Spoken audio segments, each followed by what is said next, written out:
Boa noite a todos. É um prazer enorme estar aqui, juntamente com o Fernando. Nós temos a satisfação de coordenar a área de Direito Digital da Escola Paulista da Magistratura, e é uma satisfação muito grande estar aqui nesse evento, ah, não só a área de Direito Digital, mas a EPM inovando mais uma vez nos formatos, na forma de apresentação. Eu acho que um dos grandes êxitos da Escola Paulista da Magistratura foi sempre essa posição vanguardista que ela teve desde o início da sua função. Eu tive a oportunidade de entrar na magistratura em 88, quando a escola nasceu. Então, nós acompanhamos, fui a primeira, entre aspas, vítima da Escola da Magistratura, porque o nosso curso de iniciação foi terrível, porque era o começo, se fazendo, aprendendo, mas isso é um louvor da Escola Paulista da Magistratura. Ela não cansa de se inovar, não cansa de se recriar, de trazer tecnologias, de trazer inovação, os cursos da forma que são tendo dados, telepresencial, agora essa forma de live.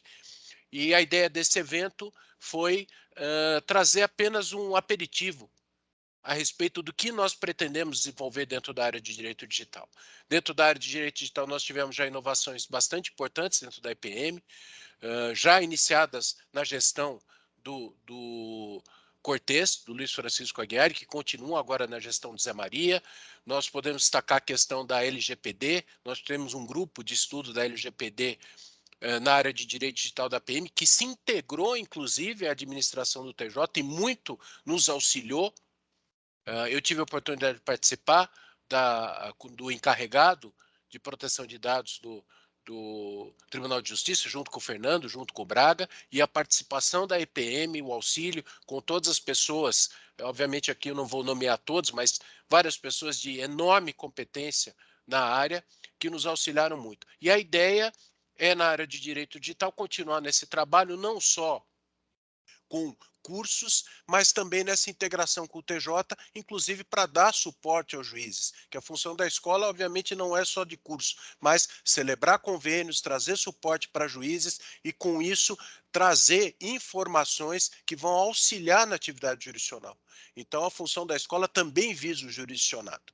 Então, eu gostaria de me congratular com o Fernando, que é o grande capitão aqui da coordenadoria da área de direito digital, e hoje nós vamos ter a presença aqui de três brilhantes juristas que são papas na área do direito digital, o nosso querido Braga, a nossa querida Renata, da carreira, o doutor Renato Silveira, ilustre professor, e que também domina muito o direito digital. Eu vou passar a palavra ao Fernando para fazer a acolhida aqui aos nossos ilustres participantes, e agradeço aqui desde já a participação de todos. Espero que vocês participem dessa live, está sendo disponibilizado meios de participação, e que vocês participem dos eventos que nós vamos começar a promover, já começando a promover, atentando aí para o anseio de todos, que forma de curso que querem, que formato, que temas, porque o nosso anseio é procurar atender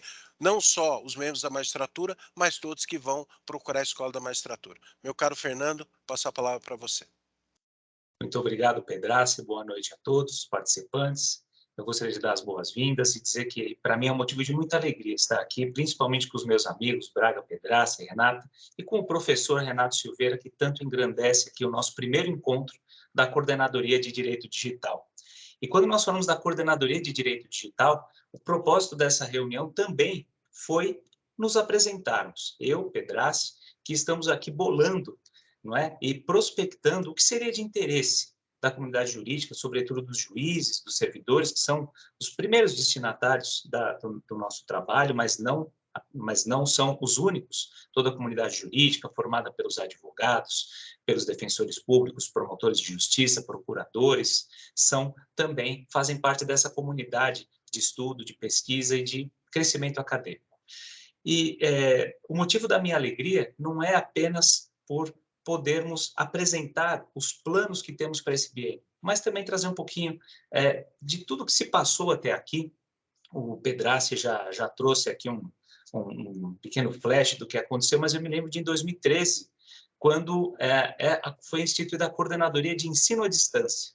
Naquela época que estávamos aí à beira da implantação do processo digital com o Puma, não é, que todos sofremos, mas hoje temos aí a implantação de um sistema único no estado de São Paulo, não é? A coordenadoria de ensino à distância era o foco que tínhamos na EPM, ou seja, prover ensino não presencial, o que hoje, com a pandemia, é algo quase mandatório. Não é? Então, vejam também a vanguarda que a EPM já trilhava lá em 2013. Foram 2 cursos de extensão universitária em Direito Digital, 2014 e 2015. Em 2017, trouxemos a questão da governança e da gestão aplicadas à prestação jurisdicional à luz da internet, no curso de Gestão e Governança da Internet aplicados à prestação jurisdicional. Tivemos aí o apoio do CGI-BR, que é o Comitê Gestor da Internet no Brasil. Foi uma parceria de muito sucesso. 2 núcleos de estudo advieram dessa profícua produção acadêmica, não é? E em 2018 fizemos ali o primeiro seminário, a Magistratura Paulista discute o direito digital alinhado à doutrina e à jurisprudência modernas, que são um conteúdo que está no nosso repositório de vídeos. Então, há bastante conteúdo também para que possamos resgatar e atualizá-lo, não é? E foi em 2018 que o direito digital passou a figurar como um dos aspectos, um dos matizes da coordenadoria, que passou a ser Coordenadoria de Tecnologia da Informação e Direito Digital. Mas foi somente em 2020 que, ou melhor, 2022, neste ano, que, adequando-se à nova normatização do MEC, a EPM, que já tinha a cadeira de Direito Digital junto da Tecnologia da Informação, finalmente se adequou, ficou em conformidade com a normatização do MEC e do CNJ, e estabeleceu que essa seria a cadeira de Direito Digital. Então, dito isso, muito me alegra dizer que temos planos para esse semestre, e os planos começam com um curso de introdução ao Bitcoin. Não é? Foi uma sugestão de um dos colegas, de uma colega, que inclusive está numa das varas criminais, e da onde falávamos aqui, professor Renato, que realmente na seara criminal parece que os problemas e os questionamentos com criptoativos como um gênero, não é? Advêm e estimulam tanto a pesquisa a respeito. Então, falaremos sobre rudimentos do Bitcoin, o que havia antes do Bitcoin, a internet e o Bitcoin, como o Bitcoin está hoje e olhando para o futuro. Uma vez que nós coloquemos, digamos assim, os tornozelos nos criptoativos, aí traremos a querida Renata, que está hoje aqui conosco, que é a maior autoridade em criptoativos, blockchain, que nós temos no Tribunal de Justiça de São Paulo, e certamente, eu diria, sem medo de errar, no Brasil e internacionalmente, que nos brindará com 2 manhãs de um curso intensivo sobre blockchain, Ethereum, criptoativos, regulação e apreensão de criptoativos. Um tema que muito nos incomoda e que muito nos estimula a falar é como que a gente pega esses temas de tecnologia e traz para a nossa realidade, porque o juiz precisa julgar o processo, porque o advogado é o grande inovador do direito. Ele que traz as novas teses, ele traz as novas tecnologias, ele traz os problemas que as novas tecnologias trazem para o direito. E o juiz? O juiz, ele não pode ser meramente reativo, estudar quando o problema lhe é colocado. Não, ao contrário, nós temos que preparar os juízes, estimular o apetite dos juízes por esses temas, para que já estejam previamente aptos, preparados e desejosos por apreciar questões de tecnologia aplicadas ao direito. Vamos seguir falando sobre criptoativos e o seu papel na persecução criminal, e aproveito o ensejo para formalmente convidar o professor Renato a integrar esse nosso curso, não é? E temos também em perspectiva um curso sobre proteção de dados. Esse, como talvez alguns saibam, é o meu pedaço preferido da pizza, não é? Realmente, proteção de dados é algo que me encanta, que me enche os olhos e que eu tenho focado meus estudos. Então, a ideia seria formular um curso de proteção de dados da LGPD, na verdade, não só da LGPD, que é apenas o referencial normativo, não é? É o caule dessa árvore frondosa, que é o Sistema Nacional de Proteção de Dados.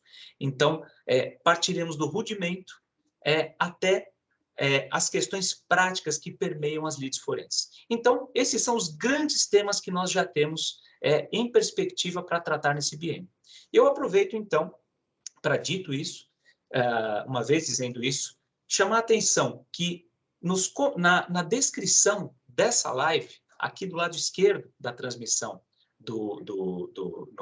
no YouTube, nós temos um QR Code. E temos também um link na descrição desse evento, que consiste num formulário brevíssimo. Não se levará 30 segundos para responder, mas nós gostaríamos de ouvi-los a respeito de quais temas gostariam de ver nos cursos, lives, cursos rápidos, cursos de extensão, pós-graduação na EPM, na área do direito digital. Fiquem tranquilos, não vão precisar escrever os temas, porque muitas vezes sequer sabemos delimitar o tema. Eu tomei a liberdade de propor alguns deles e coloquei um campo outros para deixá-los absolutamente à vontade de propor, porque nós precisamos ouvi-los. Porque a nossa tarefa na EPM é produzir conteúdo para a comunidade jurídica, em primeiro lugar, logicamente, para os magistrados, para os servidores, mas para toda a comunidade jurídica. Então, peço que todos participem, gostaria muito de ouvi-los e saber qual é o desejo que se tem em relação à Escola Paulista da Magistratura. Então, de minha parte, eu estou aqui apenas para dar as boas-vindas e gostaria de agora apresentar o nosso primeiro expositor, que é o meu amigo, desembargador Antônio Carlos Alves Braga Júnior, grande amigo de assessoria de TI na gestão do Dr. Naline, que posteriormente integrou a comissão de TI no biênio passado, na gestão Pinheiro Franco. O Braga é meu amigo conterrâneo de Campinas, não é? Ele, na verdade, é natural de Campinas. Eu fui substituto em Campinas. Ele fez PUC também, um colega de PUC meu, logicamente de épocas diferentes. Foi servidor do TJ e talvez isso tenha lhe dado o ferramental necessário para entender, não é? As entranhas mesmo dos procedimentos, dos processos, das dificuldades, e foi isso que ele aportou muito nessa nossa convivência, que foi profícua, foi muito gostosa essa convivência e muito enriquecedora, não é? Hoje ele é desembargador nosso no Tribunal de Justiça de São Paulo, e quando ingressou em Americana, né, Braga? Também próximo lá a Campinas. Hoje, como desembargador, é um grande estudioso do tema e não por outro motivo que é a ele que eu concedo a palavra, dando as boas-vindas e agradecendo por você estar aqui, Braga.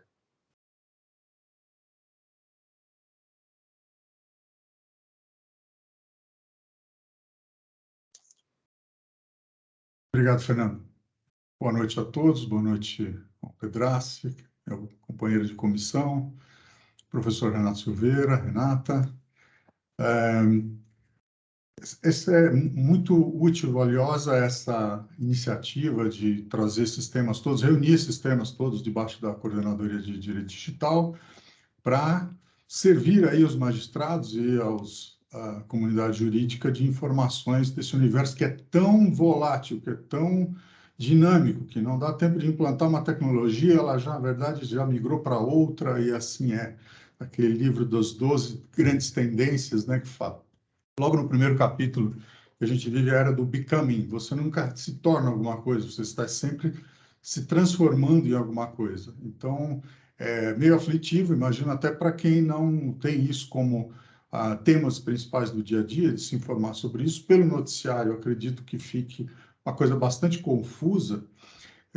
E a minha ideia, então, o que me propõe a fazer é tão somente apresentar aqui um menu de possibilidades de temas com uma brevíssima conceituação, temas que poderão, até de acordo com o retorno aí da nossa pesquisa, serem transformados em palestras ou agrupados em palestras, em debates, e todos eles, de algum modo, se interrelacionam. São 14 tópicos, mas, na verdade, tudo são aspectos, facetas de uma mesma coisa.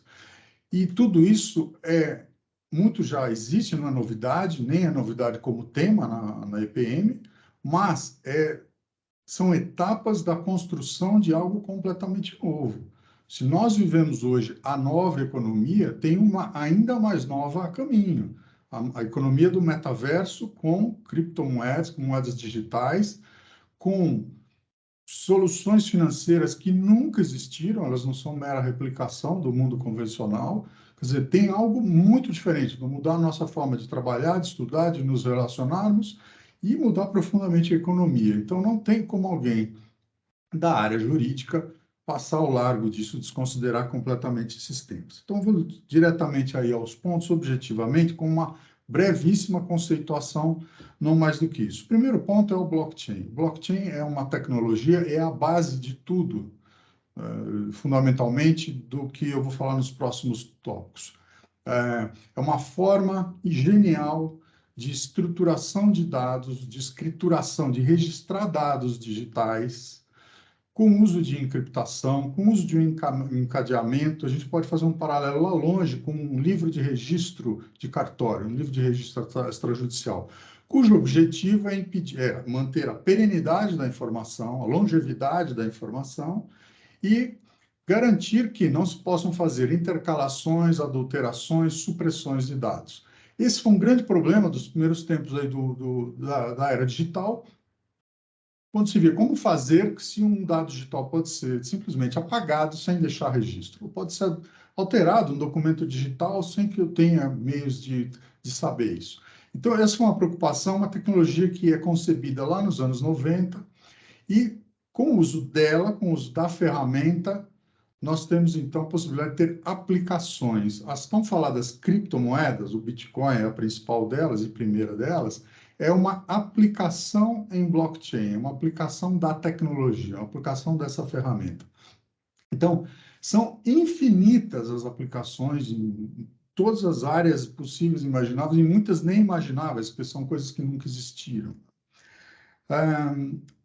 Segundo tópico é o próprio metaverso, isso que vem tanto sendo falado, ele não existe ainda, mas já existem os embriões do metaverso, são ambientes de convivência, ambientes virtuais de convivência, principalmente os ambientes de games, né, os ambientes dos jogos, e há uma perspectiva de que surja daí uma nova internet, a Web3, baseada no conceito da descentralização, que é o conceito da blockchain, descentralização de serviços, descentralização de servidores, descentralização de onde se localiza a informação, com interoperabilidade, com integração. Hoje nós temos um ambiente de jogo aqui, um ambiente de jogo lá, eles não formam ainda um metaverso porque não há uma plena integração entre eles. Eu tenho um personagem, um avatar nesse jogo, se eu quiser jogar outro, eu tenho que sair e me recolocar como uma nova figura.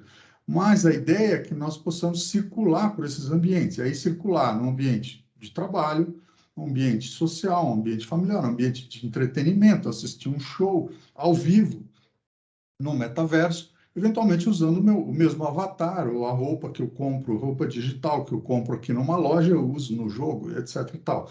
Tudo isso com o cenário das criptomoedas, porque se não tiver o aspecto, o fenômeno econômico, obviamente nada acontece. Existe uma expectativa econômica monumental em torno disso. Né? Só ver a Facebook mudar seu nome para Meta, né? Já de olho nisso. Então, ela está adiantada? Na verdade, ela está até um pouco atrasada, porque quem está adiantado são os gamers, né? São os ambientes de jogos. Terceiro ponto, criptomoeda. Inevitavelmente, é um universo gigantesco. Só sobre criptomoeda daria para fazer um curso aqui, uma especialização, porque o tema é gigantesco.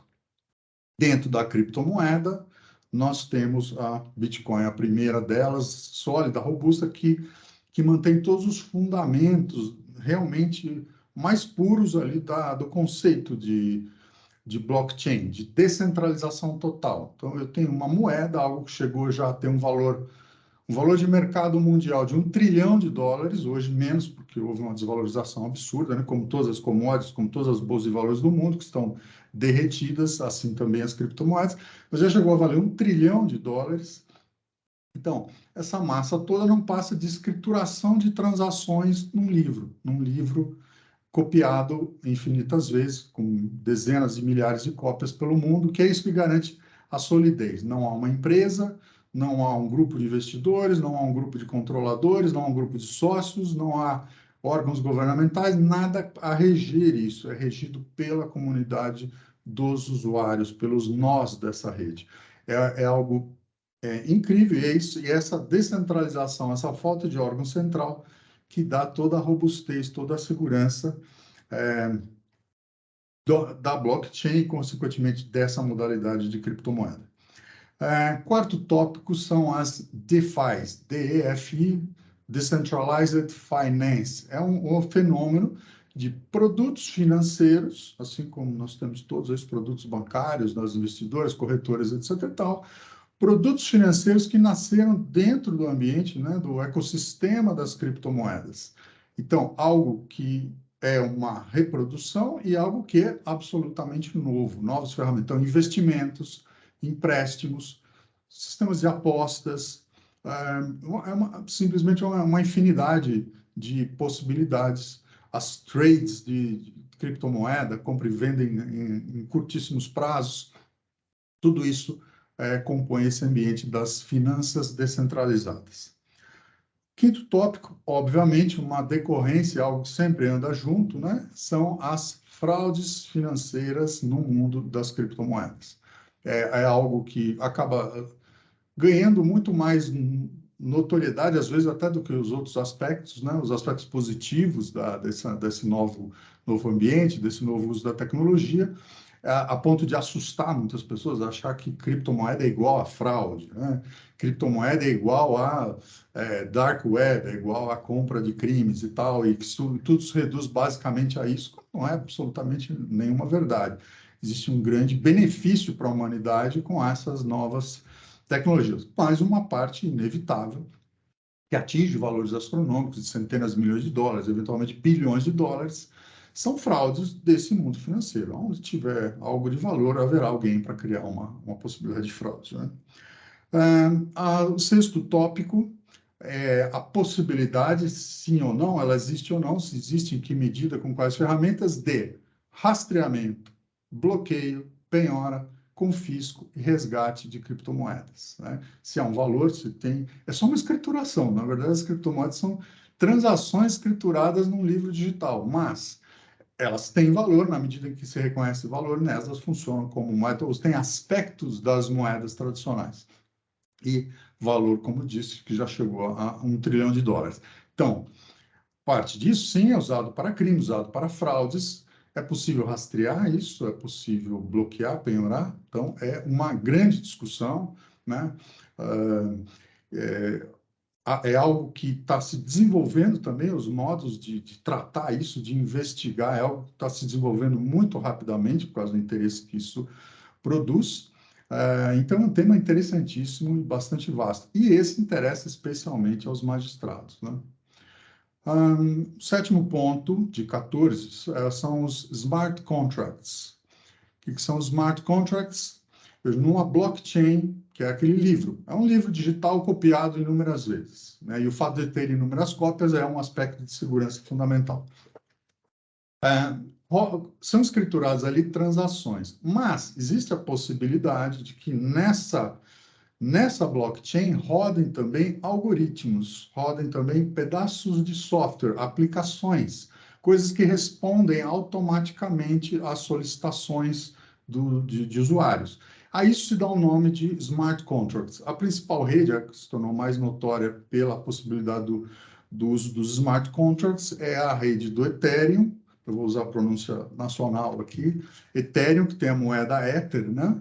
Ela que possibilitou desde o início aplicações, são infinitas aplicações, coisas interessantíssimas. Hoje, outras moedas já começam a começar pelo próprio Bitcoin a permitir que se rodem códigos dentro dela.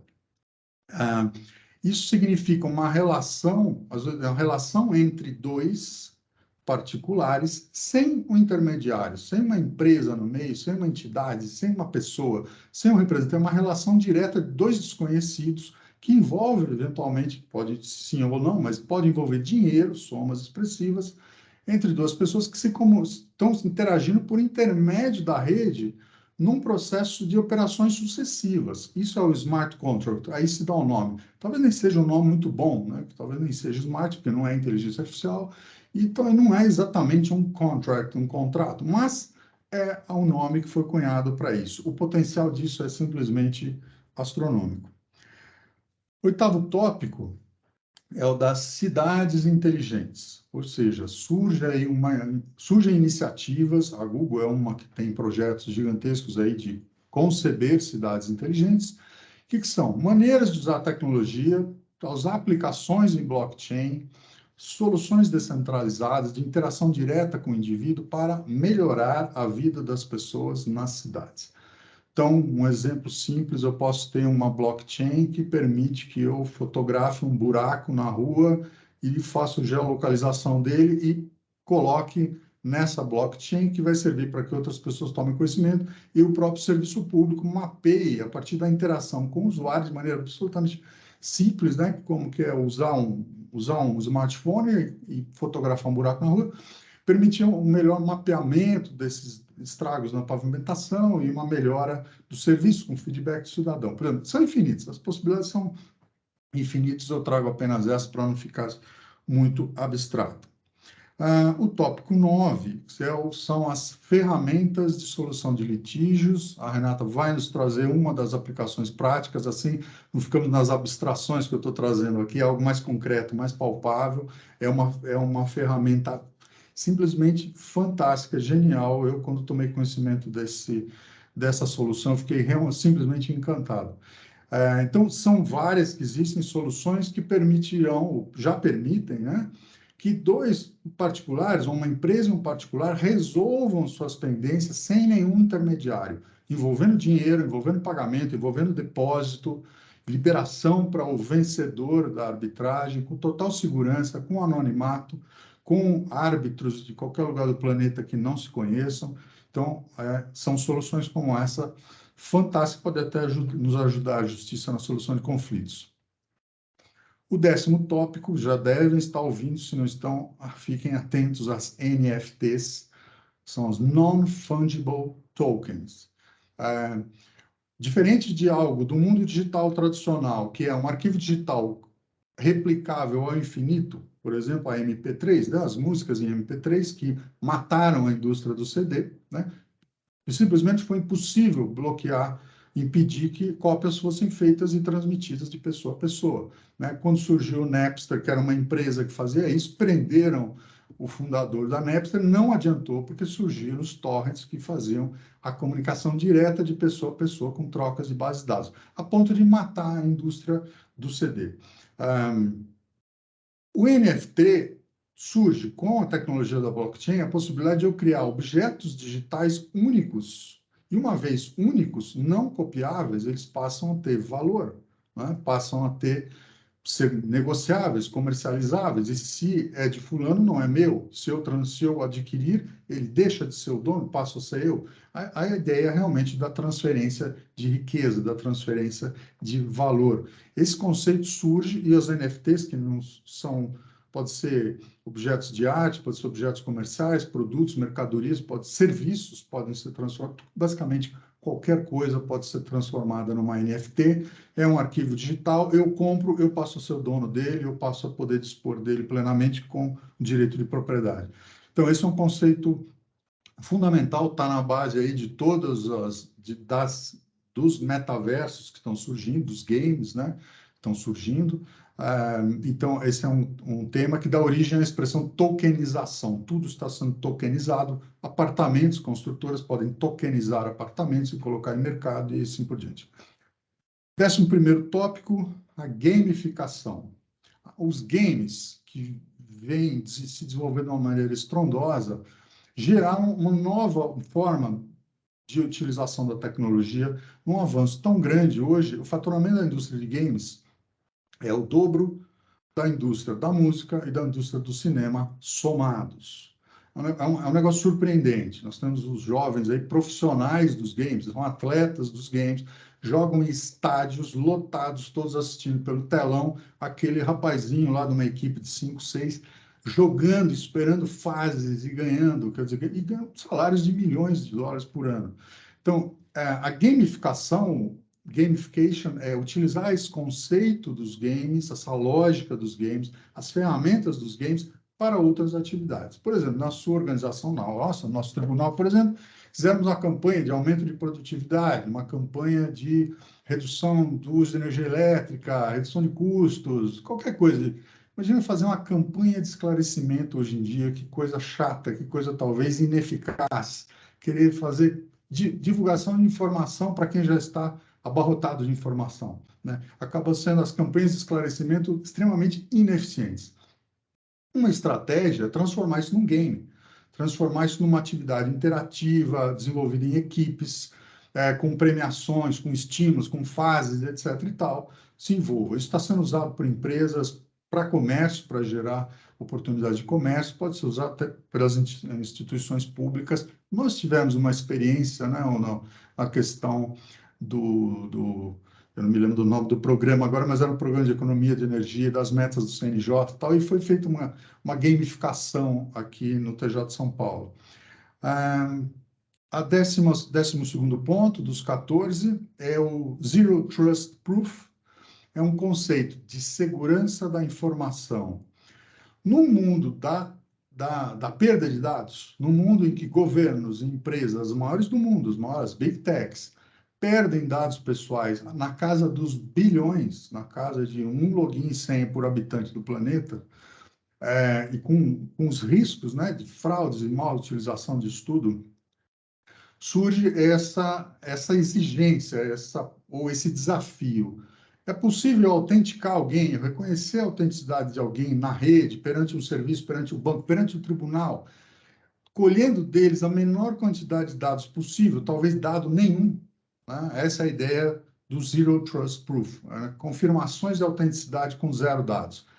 A tecnologia aí do blockchain é muito útil para isso. A função hash, que é uma função nativa da blockchain, é genial. Ela atende isso. E eu acho que nós poderemos ver aí ao longo das palestras exemplos fantásticos. CBDC é o 13º ponto. As CBDC são Central Bank Digital Currency, moeda digital de banco central. Veja, na cola das criptomoedas, do blockchain, da moeda livre, da moeda descentralizada, da moeda que não tem dono, que não tem governo, que não tem Ministério da Fazenda, os governos que ignoravam esse fenômeno no início, hoje já estão se posicionando a ponto de fazerem as próprias criptomoedas. A China está bem adiantada nisso, o Brasil também. O Brasil, talvez em 2024, 2023, já tenhamos aí o cripto real. Não é o Pix é só um embrião disso, né? É uma coisa de um potencial gigantesco para o bem e para o mal. Para o bem, pela facilitação, redução de custos financeiros, né, da gestão da moeda de um país. Para o mal, porque é um poder absoluto entregue nas mãos de pouquíssimas pessoas. Então, é algo que comporta uma boa discussão, um bom debate, porque as implicações são, de algum modo, até assustadoras. O último tópico é a regulação, os marcos regulatórios, né? Isso está em discussão no mundo inteiro. Nós temos aqui o professor Renato para falar disso, temos a Renata para falar disso. Surge essa necessidade e, ao mesmo tempo, que eu trago aquela preocupação. Como fazer a regulação de modo responsável, de tal forma que a regulação não seja um inibidor, não seja predatória, quer dizer, ela pode trazer mais encargos, mais custos, mais complicações do que benefícios, né? E por uma característica, frequentemente, o regulador não é ele que é atingido pela norma regulatória, ele demora para perceber, para se dar conta de que aquilo é, na verdade, um problema, na verdade, ele traz enormes embaraços, limita atividades, limita possibilidades de criatividade, de inovação, sem necessariamente trazer aquela segurança que se promete, trazer o combate às fraudes que se promete, trazer a proteção do cidadão que se promete. Então, é importante o debate, importante a discussão para que a regulação venha, mas seja responsável. Eram esses os tópicos, então eu devolvo a palavra ao Fernando. Muito obrigado. Muito bem, Braga, perfeito. Realmente você fez um passeio, não é? Por todos os temas relevantes do direito digital, tanto de privacidade quanto fundantes aí das maiores discussões nas lides, não é? E muito embora você tenha humildemente dito que se trata de algo rarefeito, talvez não concreto, mas não. Tudo isso já permeia as lides, e principalmente nos foros centrais das RAGES, por exemplo, nós vemos que demandas dessa natureza começam a permear e angustiar os colegas, não é? Eu recentemente recebi mensagem de um colega que, inclusive, falou: olha, não seria o caso, talvez, de criar uma vara de direito digital? Eu falei: olha, meu amigo, eu acho que seria realmente vanguardista, mas quais seriam os temas? Será que um único juiz daria conta, não é, de julgar todo esse matiz de diferentes temas e tudo mais? E o tema regulatório, que é o 14º que você mencionou, é o que faz o gancho com a fala do professor Renato. Mas antes de apresentá-lo, gostaria de dizer que duas coisas, na verdade. Esse evento não foi ideia minha. Esse evento foi do diretor da Escola Paulista da Magistratura, o desembargador José Maria Câmara Júnior, e de seu vice-presidente, o Gilson Delgado Miranda, que, além de serem queridos amigos, são juízes de vanguarda, são juízes à frente de seu tempo. E, para a alegria de todos nós, estão à frente da Escola da Magistratura e estão dando carta branca para que tanto a tecnologia, a inovação, o debate e o direito digital tenha um avanço franco, não é? Digamos assim, dividindo espaço, ombreando com matérias que são as tradicionais, o direito penal, o direito processual, constitucional e assim por diante. Então, aqui eu gostaria de registrar o nosso agradecimento, meu e do Pedrassi, do incentivo que a diretoria da EPM, atual e as anteriores, mas, sobretudo, a atual, por ter batizado a cadeira de Direito Digital e assumido a conformidade tal e qual preconizada pelo MEC. Eu gostaria de lembrar os que estão participando, eu estou monitorando aqui do lado, às vezes eu olho de lado, vejo os participantes, vejo que nem todos ainda participaram da enquete. Então, eu não tenho vocação para youtuber, muito menos para influenciador digital, mas eu gostaria de concitá-los a participar dessa enquete, porque ela reverterá justamente em benefício, em prol de vocês que estão assistindo. Nós queremos saber do que devemos falar, né? Qual conteúdo produzir. Então, para que nós prossigamos aqui na nossa noite de tecnologia, agora nós trazemos o professor Renato de Melo Jorge Silveira. O professor Renato foi ex-presidente do IASP e, à frente do IASP, que é uma instituição mais do que centenária, co-irmã do próprio Tribunal de Justiça do Estado de São Paulo, não é? Precedeu todas as demais instituições da advocacia, realmente reúne uma pleiade de homens brilhantes e mulheres notáveis que fazem a história da advocacia e da academia. O professor Renato, então, nos brinda com a presença hoje, ele sendo professor titular de Direito Penal do Departamento de Direito Penal, Medicina Forense e Criminologia da USP, da Faculdade de Direito do Largo de São Francisco. Ele é livre-docente, doutor em Direito Penal também pela Universidade de São Paulo, pós-doutor pela Universidade Pompeu Fabra, na Espanha. É vice-diretor da Faculdade de Direito aliás, foi vice-diretor da Faculdade de Direito da USP, não é? Na gestão 2014 a 2018, foram 2 gestões, não é, doutor Renato? E, como eu disse, foi presidente do Instituto dos Advogados de São Paulo na gestão 2019-2021, sendo ele advogado e parecerista. Então, doutor Renato, professor, em nome da diretoria da Escola da Magistratura, eu lhe dou as boas-vindas e a tribuna é sua. Muito obrigado. Fernando, permita-me só interromper. O professor é o presidente do IASP. Professor, é o atual presidente do IASP? Não. Sim, é o atual presidente do IASP. Perfeitamente. Então, o erro foi meu. Me perdoe, professor, porque aí realmente eu me baseei aqui na informação que estava equivocado. Mas seja bem-vindo e obrigado por trazer o IASP à nossa companhia. Muito obrigado. Doutor Fernando, agradeço muitíssimo suas palavras. Também gostaria de agradecer ao desembargador Pedrassi pela apresentação e ao queridíssimo diretor, desembargador José Maria, pelo convite. Eu vou ser breve porque temos aqui uma dinâmica dos trabalhos um pouco diferenciada nesta apresentação dos cursos. dos cursos digitais. Mas sou obrigado a dizer do meu absoluto encantamento, desembargador Alves Braga, pela sua exposição. Fiquei com vontade de me inscrever desde já no curso, porque a ideia exposta por Vossa Excelência foi absolutamente sedutora. E sedutor é o tema. Na verdade, o tema é absolutamente infindável se imaginar que ele acaba abrangendo tantas e diversas áreas quanto são as áreas da própria rama jurídica. O doutor Fernando coloca a ideia provocativa se seria possível fazer uma vara digital. Eu tenho um pouco de dúvidas, de fato, tamanha seria a abrangência da questão. Eu acho que eu vou fazer, enfim, eu fiquei pensando, desembargador Alves Braga, como conseguir, não é, sucedê-lo na sua exposição. E, na verdade, vou fazer 2 disclaimers iniciais. Primeiro, a explicar por que um penalista, por que um professor de direito penal se aventurou neste campo, sendo que eu sempre brinco, sou um pária digital. Eu tenho conhecimento bastante lateral dos problemas digitais.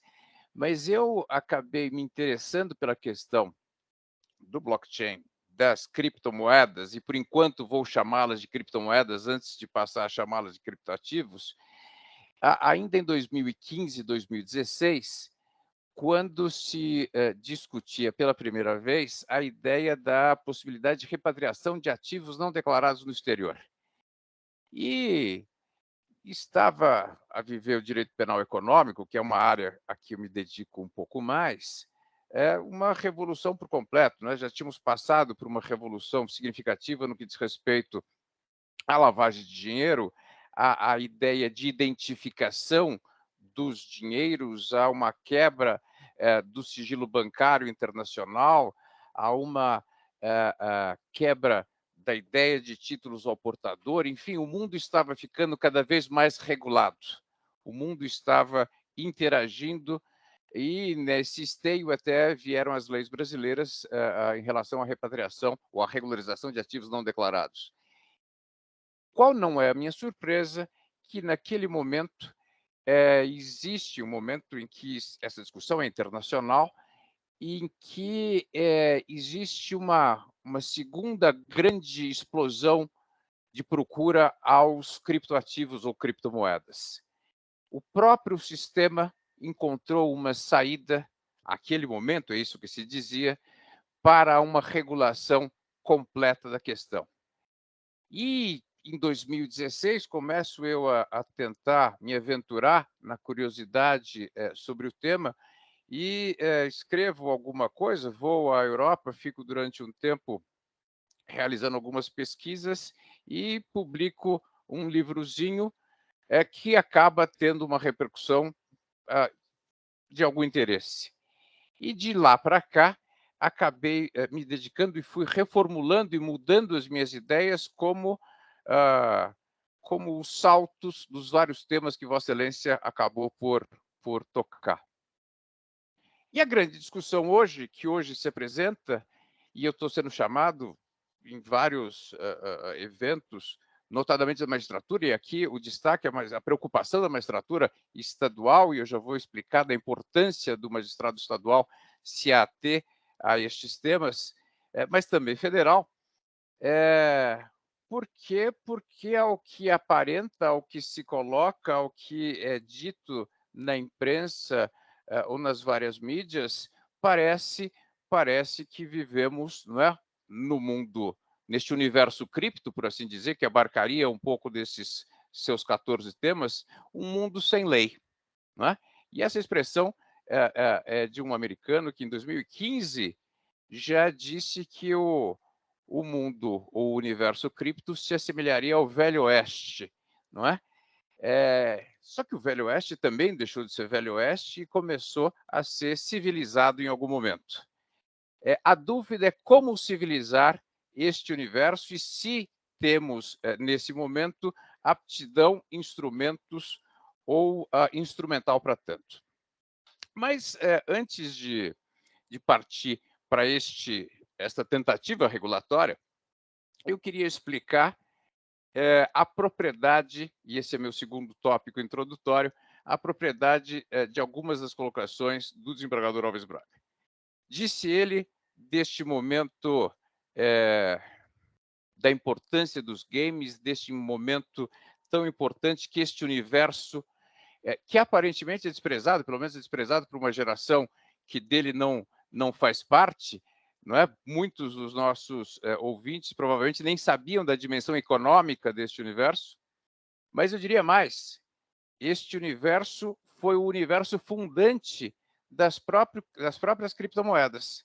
Na verdade, no começo dos anos 2000, alguns jogos eletrônicos começavam a ter suas moedas próprias. Eu tinha jogos de fazenda, eu tinha jogos de fábricas, eu tinha jogos em que existiam moedas próprias, existia, por exemplo, a ideia do Linden Dollar, etc., que começavam a ser comercializados. Lembro aqui, e uma vez estava com alguns magistrados criminais da Barra Funda, e um deles me destacou uma situação ocorrida por volta de 2005, 2006, aonde se verificou um sequestro em São Paulo, em que o resgate foi pago, ou foi pedido ao menos, em moedas virtuais pré-bitcoins, não é? Temos aqui um exemplo na Justiça de São Paulo de historiográfico e embrionário das próprias criptomoedas. Mas muito da estruturação pode ter vindo adesivada à ideia dos games, mas foi o chamado anarquismo virtual do final dos anos 2008, 2009, que acabaram por sedimentar, por lastrear a ideia do que veio a se chamar de Bitcoin, que foi a primeira das criptomoedas e ainda hoje representa alguma coisa em torno de 65% do mercado. A crise econômica 2007-2008 gerou e fez aumentar toda uma rebeldia do anarquismo digital contra os governos centrais. E justamente nesse momento é que é feito o white paper, é feita o lançamento, a estruturação do Bitcoin como um todo. A professora Renata, a doutora Renata vai trabalhar daqui a pouco sobre algumas das origens do próprio Satoshi Nakamoto, se é que ele existe, se é que ele não existe, se ele é um anagrama de algumas grandes marcas, como a Samsung, Toshiba, Motorola, entre outras, ou se ele é uma pessoa desconhecida, mas enfim, fato é que este indivíduo, real ou não, estrutura uma criptomoeda que em 10 anos mudou o mundo e continua gerando debates. Estamos aqui reunidos justamente por isso. Vou falar rapidamente, antes de chegar ao ponto que o doutor Fernando me provoca, a dizer que talvez o direito penal ganhe uma importância neste debate, desembargador Alves Braga, porque não duvido da importância, da seriedade e do relevo do universo cripto como um todo, mas talvez tenha sido no momento embrionário das criptomoedas, ali em 2012, quando ninguém falava em especial sobre isso, que justamente alguém se aproveitou de um quase anonimato. A criptomoeda não tem, ou pelo menos grande parte das criptomoedas não tem o anonimato a que a elas se atribui. Algumas têm, é verdade, Monero, entre outras, que são moedas um pouco banidas de vários países, mas se alegou, se utilizou desse anonimato para se construir o que se chamou de eBay das drogas, que foi o famigerado caso Silk Road. Na verdade, o caso Silk Road, trabalhando numa internet profunda, numa deep web, como mencionou Vossa Excelência, transacionava-se por lá todo tipo de drogas e criou um preconceito quanto às criptomoedas, criou uma suspeição quanto a este universo que ainda nos acompanha. ainda hoje temos um quê de dúvida sobre a seriedade deste momento. Mas isso foi superado, o mercado cresceu alguns milhões de vezes, não é? Durante este prazo de 10 anos, e hoje chegamos a um momento, ou momento não é o termo, a uma quadra, para usar uma outra expressão, em que talvez possamos analisar este universo cripto sob dois eixos distintos, um vertical e um horizontal. Um primeiro eixo de preocupação, que seria o eixo vertical, diz respeito a um eixo institucional regulatório, um eixo do governo ou de governos centrais tentando regular de alguma forma este mercado. Como isso vai ser feito, se é que pode ser feito, se é que com isto não vou eu criar, usando a expressão de Vossa Excelência, uma regulação predatória, ou pior, se com isso não vou criar, suponha, alguma figura como um criptomoedeiro, como se fosse um doleiro no mundo virtual, que vai conseguir comercializar moedas em termos paralelos ao mundo regulado, nós vamos ver. Disso eu trabalho daqui a pouco. Só que me parece que eu tenho uma outra preocupação, e é uma preocupação em termos horizontais, uma preocupação interpessoal, uma preocupação em que vai ou vão ser notados estamentos diferentes. E eu destaco 3 deles a provocar a escola para futuros debates.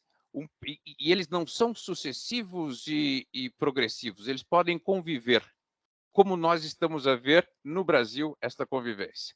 Primeiro destaque de momento, diria eu, ser presente em relações patrimoniais, não é? Aonde eu vejo problemas criminais de apropriação indébita, de estelionatos, de furtos, de apreensões indevidas de criptomoedas.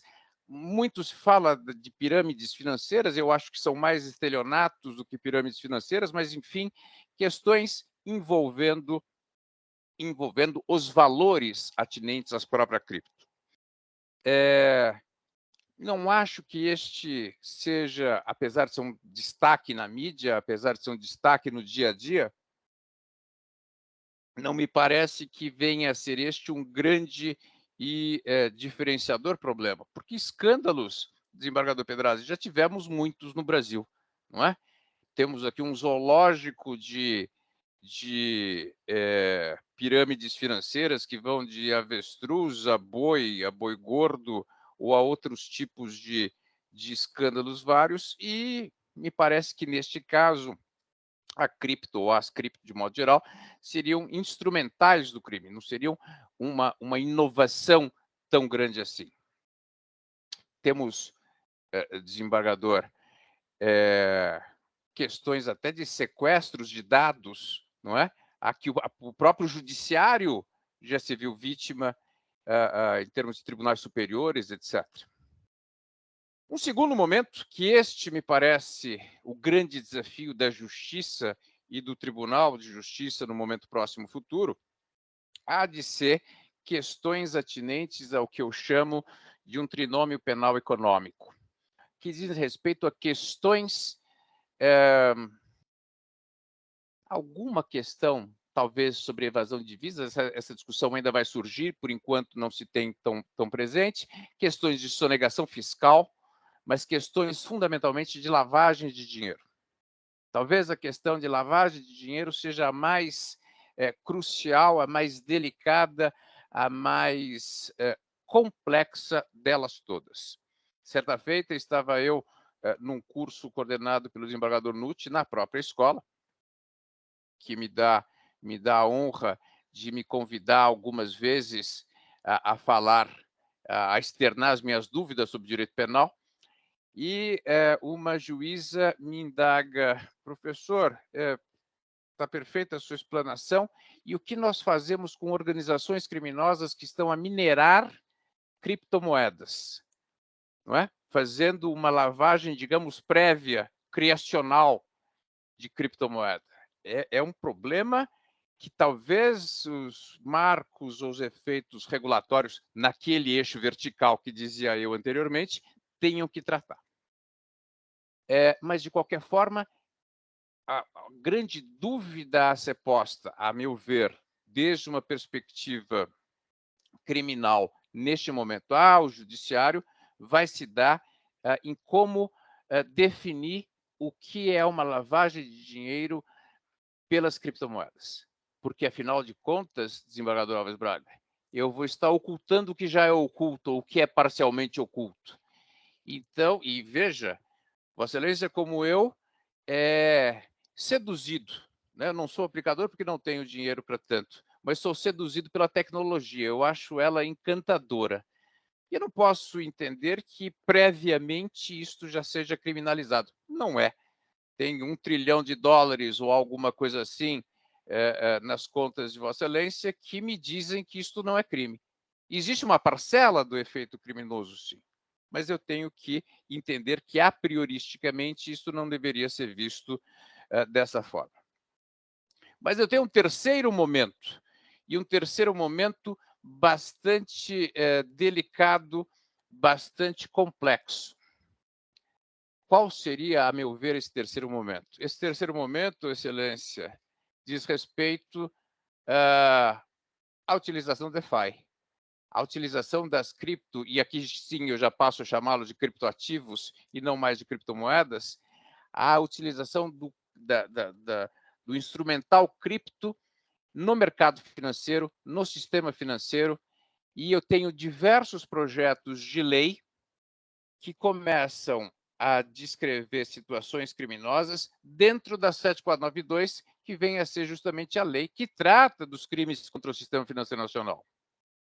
Quanto a isto, temos uma ideia gestacional ainda sendo montada. Quanto a isso, eu não me preocuparia neste momento, porque isso implicaria em um debate também de competência da Justiça Federal. Mas vejam, senhores, que o meu primeiro e o meu segundo momento são de competência, sim, a prioristicamente, da Justiça Estadual. E logo são um tema candente à própria Escola da Magistratura. Me parece que vamos ter aqui um enorme campo de debate.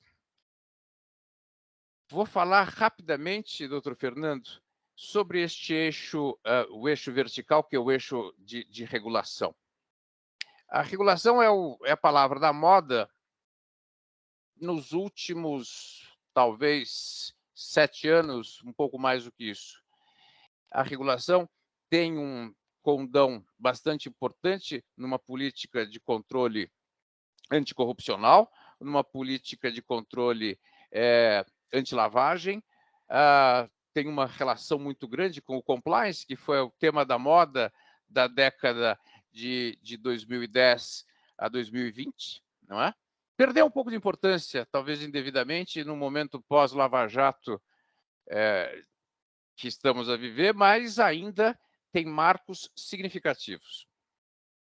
Vários autores alemães, como Griswold, por exemplo, dizem que o tema central, o tema penal central, no que diz respeito às criptomoedas, vem a ser a regulação e o controle, necessariamente, das exchanges ou das corretoras de criptomoedas. Porque, diz a autora, seria muito difícil eu imaginar situações concretas de imputação pessoal.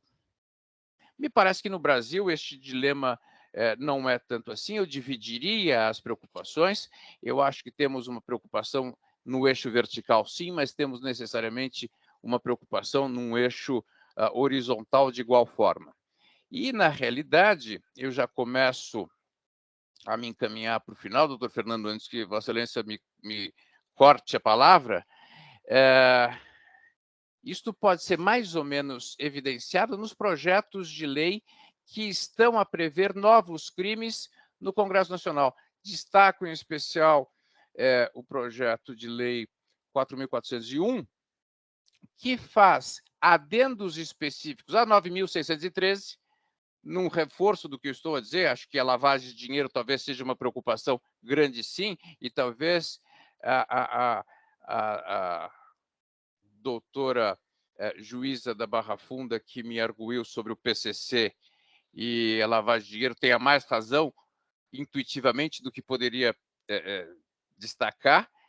E eu tenho a criação de alguns novos crimes, estes destacados na 7492.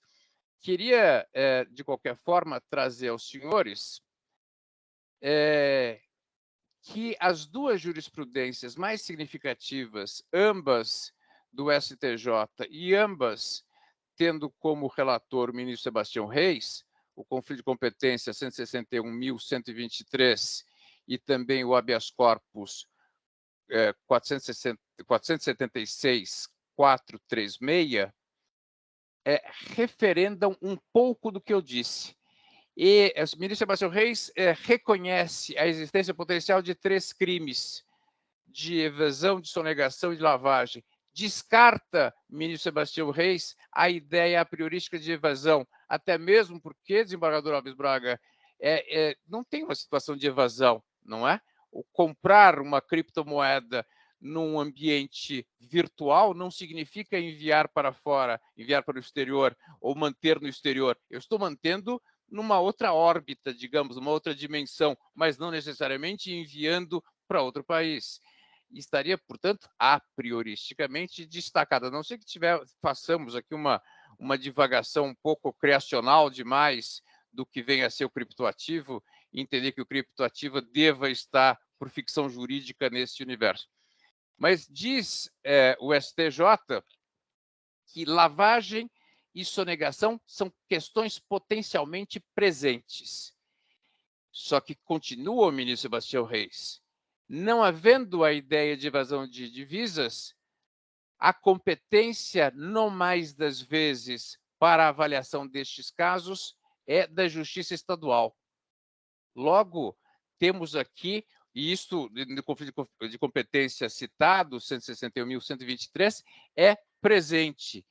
E talvez isto referende a ideia básica deste curso, a ideia básica de importância de trazer aos juízes de São Paulo todas as implicações e imbricações da tecnologia face aos novos dilemas criminais. De qualquer forma, eu gostaria de destacar a minha felicidade, minha alegria e minha grande satisfação de poder, mais uma vez, estar aqui na Escola da Magistratura, podendo debater com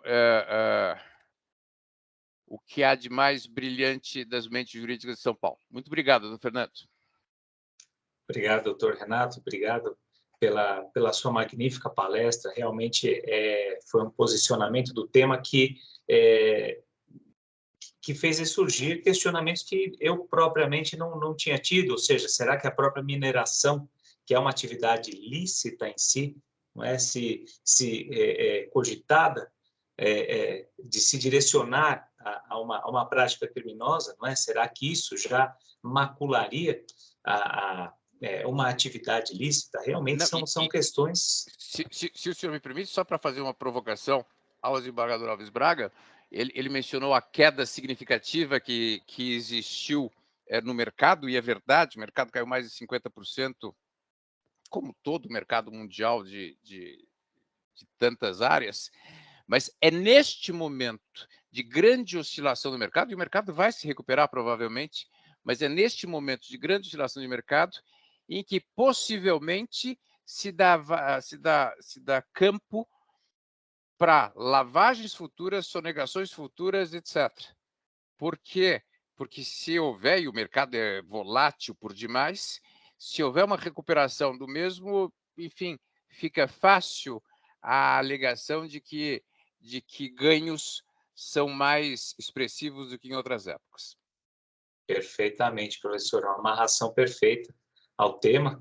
E, de fato, isso nos leva aí a refletir sobre a regulação. Não é? Hoje, o Bitcoin ainda não é reconhecido como uma criptomoeda de curso forçado, naturalmente, né? E nesse contexto, ainda mais propício à criação das bases aí de futuros crimes, né? De lavagem, enfim, de sonegação. De fato, muito obrigado, professor Renato, e reafirmo aqui o convite que ainda na sua gestão à frente da diretoria da ASP, que será até 2024, não é? Que o senhor possa novamente, e por muitas vezes, estar conosco, para aí sim estendermos o debate numa seara propícia e com colegas do direito penal que tenham, digamos assim, o estofo para levar essa discussão ao nível que o senhor nos trouxe aqui. Muito obrigado. Eu passo a palavra ao querido Pedrassi para que apresente a Renata, nossa última expositora da noite. Cumprimentando o Braga e o professor Renato pelas exposições, é uma honra aqui apresentar a Renata, a nossa querida Renata, doutora Renata Barros Souto Maior Baião, que é um expoente do Tribunal de Justiça de São Paulo. É tão bom. Isso é uma satisfação que nós sempre temos, né? O Tribunal de Justiça de São Paulo tem expoentes em todas as áreas. E é uma satisfação enorme nós temos expoentes na área do direito digital. A Renata, sem dúvida, é alguma delas, é juíza de direito do nosso tribunal, mestranda, autora, professora, palestrante, especialista em direito tributário, em processo civil, autora de inúmeros artigos, de livros a respeito da área. E o que me encanta na Renata é que, efetivamente, ela não se furta a compartilhar o conhecimento que ela tem. Então, isso é a coisa que mais me admira na Renata, é essa disposição que ela tem de sempre compartilhar com os outros o conhecimento que ela tem, e que na área do direito digital é tão difícil, porque nós temos poucas pessoas. Então, essa grandeza da Renata é algo que me encanta muito. Então, vamos aproveitar para ouvir mais um pouquinho de tudo que a Renata sabe para nos ensinar. Muito obrigada pelas palavras. Gente, primeira coisa, que desafio enorme que é falar depois de todos os que me antecederam. Né? O desembargador Braga, com o seu panorama geral, assim, já me deixando completamente curiosa para os próximos planos da EPM. O doutor Renato, né, versando de forma absolutamente aprofundada sobre alguns aspectos que são realmente instigantes a respeito da lavagem de dinheiro. Eu estou me segurando para não cair na tentação em continuar nesse assunto, porque é um tema extremamente apaixonante. O Fernando, que conduz os trabalhos como ninguém, e Pedrassi, muito obrigada pelas generosas palavras na hora de me apresentar.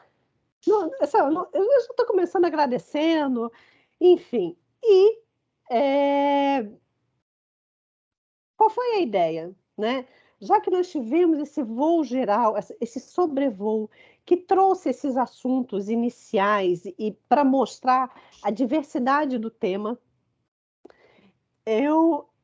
a mim me coube falar sobre uma das plataformas que eu acho que tem relação direta com a nossa atividade diária, que é uma plataforma de solução de disputa distribuída. E eu espero que vocês estejam conseguindo ver os meus slides. Obrigada, Pedrassi, por fazer os 5 à cabeça e não me deixar aqui no vácuo, na dúvida. Eu vou tentar fazer essa apresentação em 20 minutos, e como eu estou dizendo nesse primeiro slide, são 20 minutos para falar sobre temas de um futuro inteiro.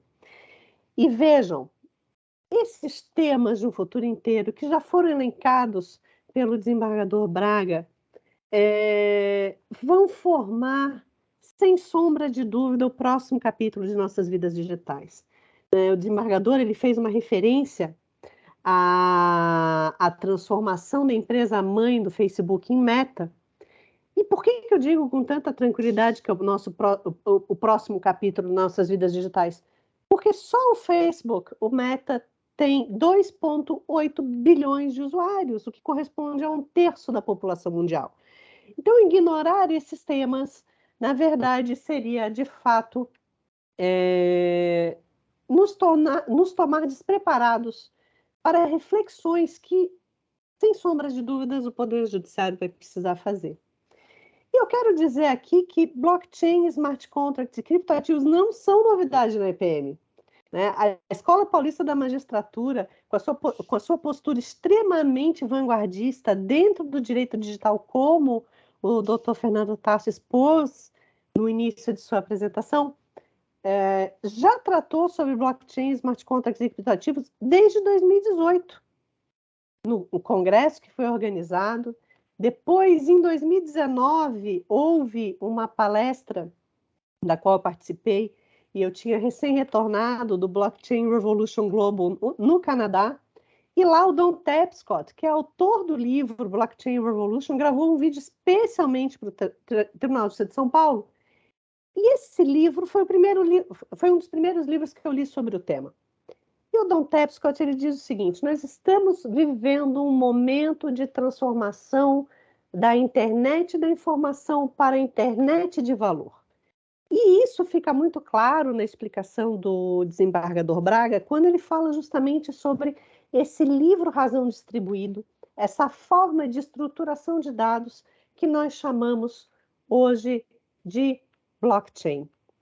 E a tecnologia blockchain, embora ela tenha sido desenvolvida na década de 90 por Stuart Haber e Stornetta, num artigo seminal, que, combinando uma série de tecnologias, criou uma forma de fazer um registro de data e horário em arquivos digitais.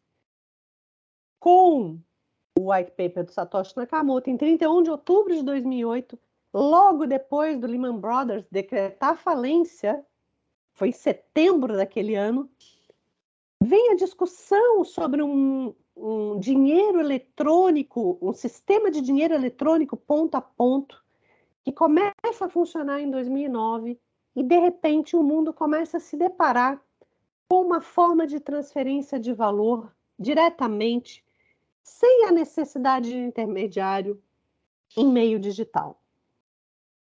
E, claro, né, nós que estamos enraizados no direito e somos fascinados pela cultura jurídica e pela transformação jurídica que as novas tecnologias imprimem no nosso dia a dia.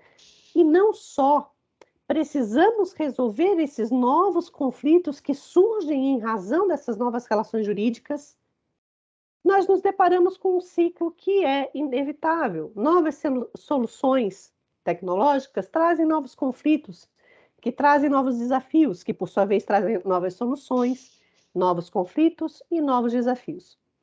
E os desafios que o Dr. Renato trouxe são só uma ponta de iceberg da quantidade de desafios que nós temos com relação aos criptoativos. Por quê? Os criptoativos, de fato, eles existem em meio digital, o registro deles é em meio digital, é na blockchain.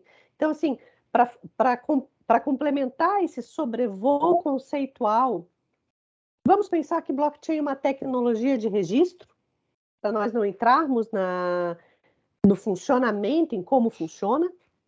E esses registros, eles podem ser programados para desempenharem uma série de funções. Mas, eventualmente, nós vamos ter problemas com isso. Essas funções não serão alcançadas, ou nós teremos alguma dificuldade, e assim por diante. E, claro, o Poder Judiciário, e aqui eu peguei esse dado de 80 milhões de processos do Anuário da Justiça de 2022, que foi publicado ontem pelo Conjur, e nós temos pouco mais de 18 mil juízes trabalhando. Então, nós já temos um volume extraordinário de processos em andamento, e novos conflitos certamente surgirão com o advento de novas tecnologias.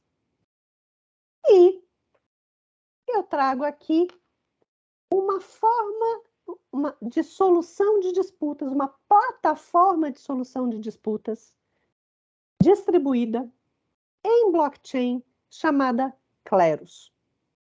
O Kleros ele foi desenvolvido pelo Federico Asti e pelo Clémence Lesage. Em 2019, Federico Asti esteve no Brasil apresentando o Kleros.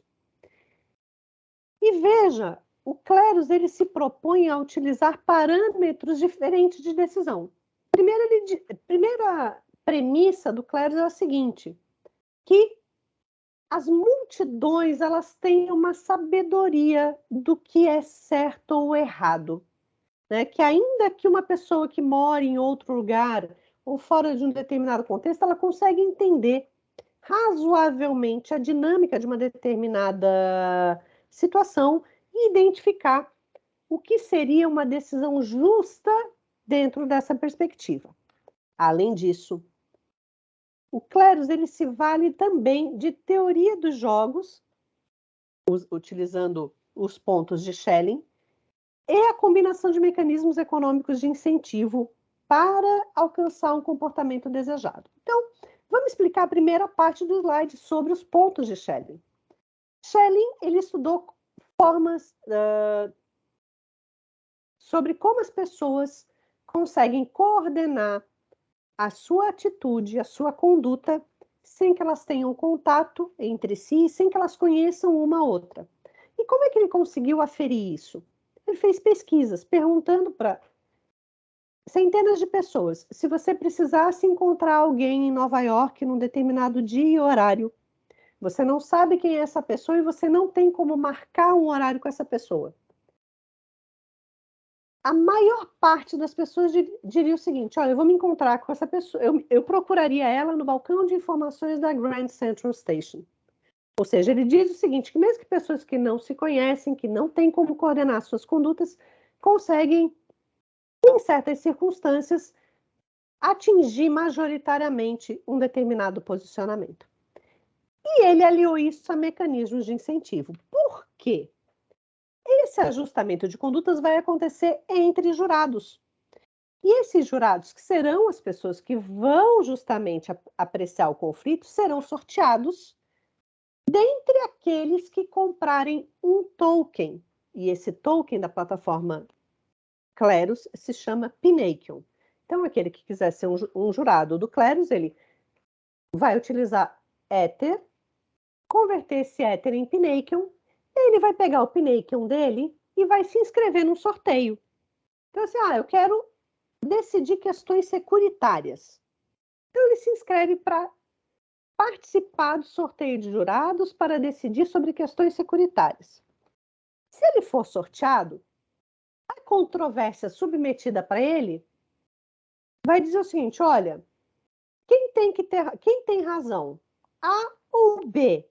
E ele, independente, não importando o lugar no mundo onde ele esteja, ele vai ter que dar uma resposta. Se é o autor ou o réu quem tem razão.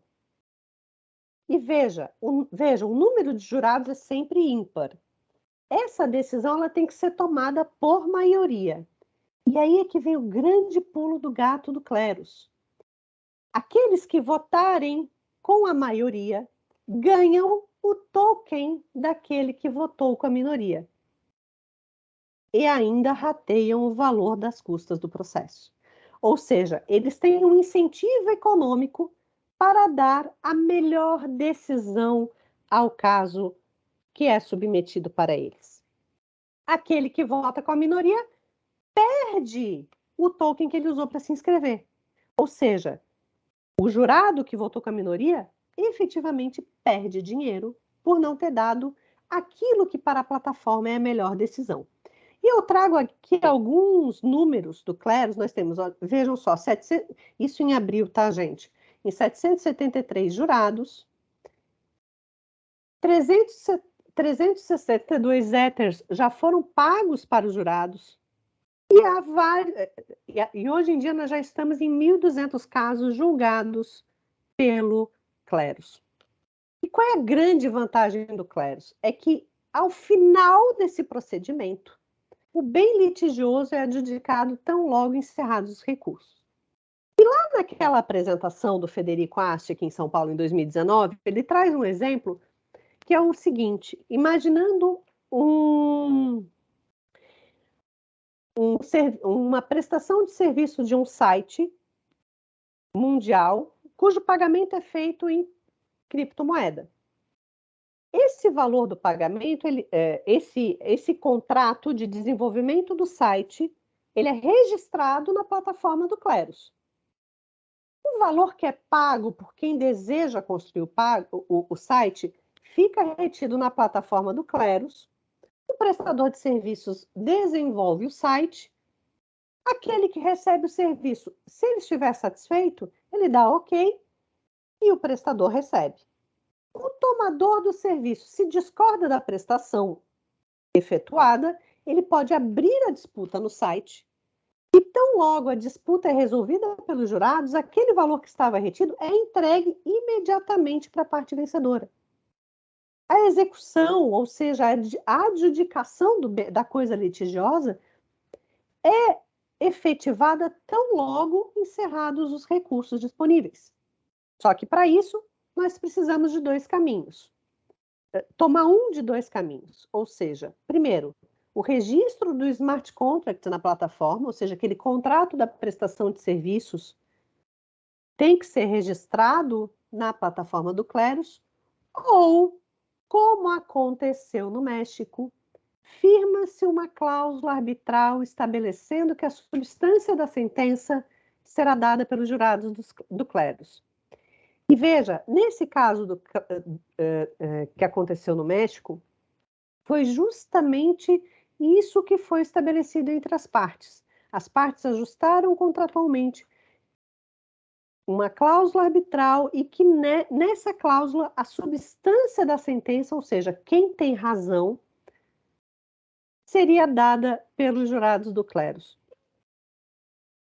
Então, como previsto na cláusula arbitral, a substância da sentença arbitral foi dada pelo Cleros, o árbitro complementou aquela decisão com as formalidades, submetido à homologação, não houve nenhum óbice para sua efetivação.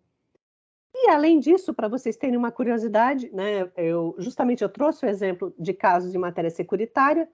Agora, em abril, nós tivemos o caso número 1170, referente à matéria securitária envolvendo indisponibilidade de uma plataforma. O caso foi aberto, a disputa foi aberta em 13 de abril, o pedido inicial foi acolhido em 16 de abril, houve recurso, e a decisão inicial foi reformada em 10 de junho. E essa foi a decisão definitiva. Ou seja, em pouco mais de 2 meses, o processo iniciou, teve uma decisão, houve, na verdade, 3 rodadas de recurso, e ao cabo de pouco menos de 2 meses, a questão estava absolutamente resolvida. Em termos estruturais e de arquitetura do Cleros, as provas coletadas estão armazenadas em um servidor IPFS, bem como um breve relato dos fatos. Foi feita uma defesa e a manifestação da demandada sobre as provas juntadas. Tudo isso para compor um mini processo a ser submetido para os jurados. Então, meus caros, voltando àquilo que nós a nosso ponto inicial, em uma situação em que nós temos novas soluções, novos conflitos, novos desafios, essa tecnologia também muda, inova a forma como disputas podem ser resolvidas. E pode, inclusive, servir de inspiração para, quem sabe, uma nova porta de acesso à justiça. E daí a relevância de nós estudarmos todos esses temas que envolvem tecnologias distribuídas e seus criptoativos. E sobre isso, para vocês terem uma ideia da amplitude do estudo, e são muitas terminologias novas, se em 2017 nós tivemos o ano das ICOs, e se a palavra de 2021 foi NFT, como inclusive o desembargador Braga referiu, em 2022 será o ano das DAOs, as organizações autônomas descentralizadas ou organizações autônomas distribuídas. São duas figuras diferentes embaixo de uma mesma sigla. E aí, só me resta convidá-los a todos a participar das atividades da Escola Paulista da Magistratura, porque nós temos um longo e instigante caminho de estudo e aprendizado pela frente. Certo, meus caros? Muito bem, Renato. Meus parabéns. Que exposição clara, viva, Imagina. instigante, não é? Imagina, E realmente Puxa vida, essa plataforma é algo que nos coloca a pensar, não é? Se apenas com a certeza dos registros advindos, por exemplo, da blockchain e da teoria dos jogos, já se chega a um consenso, a uma justiça, digamos assim, social, né? Logicamente não na acepção própria do termo, será que isso, em algum momento, se sobreporá à atuação jurisdicional? Isso, logicamente, é a pergunta que permeia, né, a nossa cabeça. Ou será um superpoder que balizará, vamos dizer assim, o convencimento do juiz? Mas talvez por ser, digamos assim, uma verdade sabida, uma verdade exterior aos autos, será que isso poderia ser tida como um elemento de convicção ou não? Enfim, eu acho que são questionamentos pertinentes que dizem respeito aí a essa temática. Eu gostaria de compartilhar com vocês, antes de encerrarmos, logicamente, o resultado da enquete que nós tivemos aqui hoje, não é?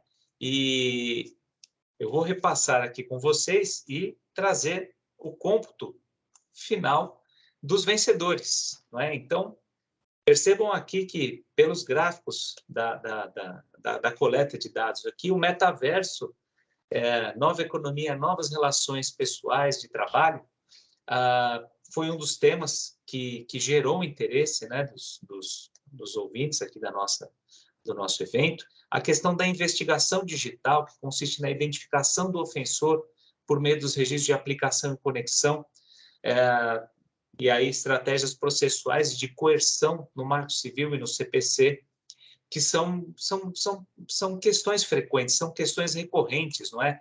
Muitas vezes nós ouvimos dos magistrados que existe uma sensação de uma certa frustração em dar a efetividade necessária e desejada à decisão judicial, não é? E é uma frustração, por vezes, compartilhada, não apenas pelos juízes, mas pelos demais operadores, sobretudo pelos advogados, e tendo como destinatário final a parte, não é?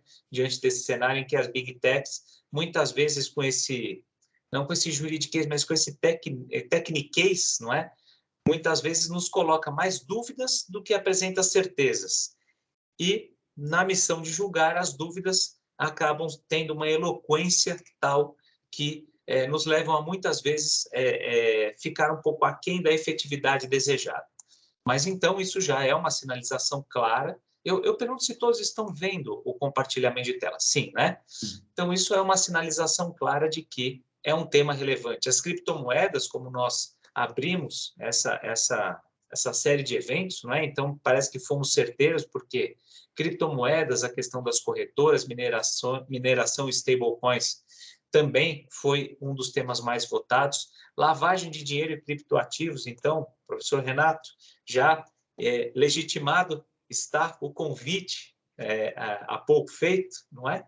E, finalmente, a questão da proteção de dados da LGPD. A proposta foi partir do elementar, não é, de conceitos, princípios, bases legais, até a compreensão global do Sistema Nacional de Proteção de Dados. E fiz ainda mais duas perguntas. E o compilado trouxe esse insight, muito bem apontado pela ferramenta, de que há uma preferência franca para que os eventos transcorram no período noturno, não é? Que acho que é quando os profissionais estão um pouco mais apetentes, um pouco mais tranquilos, não é, para assimilar o conteúdo.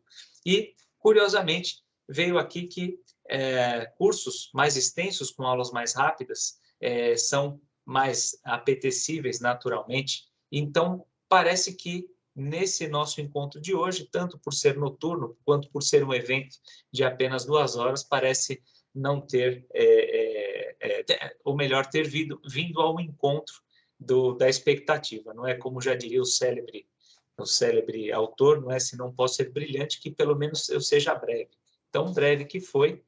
E, com isso, eu passo a palavra aqui ao Pedrassi para que faça aqui as suas colocações finais, mas eu já gostaria de agradecer a presença do professor Renato, que gentilmente dedicou seu tempo a nos brindar aí com a sua participação na Escola da Magistratura. Renata, uma querida amiga, parceira de guerra, de batalhas, né, Renata? Aqui na EPM, na época da pandemia, fizemos aí o webinário também sobre teletrabalho, foi bastante produtivo, bastante bacana. E aos amigos Braga e Pedrassi, não tenho como qualificá-los de forma diversa, minha admiração, meu respeito, enfim, minha estima e minha amizade. Obrigado por estarem conosco aí mais uma vez. Braga, mais uma vez, dando uma aula aí e mostrando que o segundo grau, sim, também está atento para a tecnologia da informação, para o direito digital, não é reserva de mercado dos recém-ingressantes na magistratura, pelo contrário, senão todos nós aqui estaremos fora do mercado, é ou não é? Então, muito obrigado, Braga, por reafirmar essa certeza, não é? E eu passo a palavra ao Pedrassi para que faça aí o encerramento da nossa live, já agradecendo ao nosso diretor Zé Maria, ao nosso vice-diretor Gilson Delgado Miranda, queridos amigos e homens à frente de seus tempos. Também só tenho que agradecer aqui, agradecer ao professor Renato, agradecer a Renata, agradecer ao meu querido Braga. Sem dúvida alguma, eu acho que o evento foi um sucesso, conseguiu despertar em todos o interesse, a ansiedade em ter contato com essas novas questões, porque elas já estão batendo a nossa porta. Já estão batendo a nossa porta. E nós temos que nos preparar e temos que cumprir o nosso papel de dar suporte aos colegas que estão aí no dia a dia, já recebendo os processos. Não podemos, eu sei que nós somos os velhinhos do tribunal, né? Mas nós temos também que participar. E entre nós há os muito refratários a esses temas, e a gente tem que fazer essa divulgação bíblica, né? Eu e o Braga costumamos muito fazendo, de tentar trazê-los e alertá-los da importância que isso tem, porque os processos vão bater as nossas portas. E a escola cumpre o seu papel, contando com a participação e com a colaboração enorme desses excepcionais profissionais de jurídica que nós tivemos aqui hoje, e não podemos esquecer o apoio que o José Maria, o Gilson tem nos dado, que a IPM tem nos dado, e vamos procurar repetir os eventos, e vamos agora, diante aí da nossa enquete, arregaçar as mangas aí para montar os cursos, e me parece, achei muito salutar, gostei muito das respostas, porque realmente uma aula de 4 horas, para quem vai depois do dia inteiro de trabalho, é um pouco mais puxado, e 2 horas fica muito mais palatável e muito mais agradável para quem quer aprender. Então, agradeço a participação de todos, agradeço aos nossos ilustres convidados, agradeço à escola, ao meu grande amigo Fernando, e esperamos ter todos novamente aqui nos cursos, os nossos convidados como palestrantes, como professores, e quem nos assistiu, que venha e que divulgue, ter oportunidade, para quem não teve oportunidade eventualmente de assistir, divulgue os temas, o que a EPM pretende fazer, porque nós estamos aqui tentando só cumprir o nosso papel e atender a todo mundo. Muito obrigado, boa noite a todos, e mais uma vez, gratidão a todos. Forte abraço.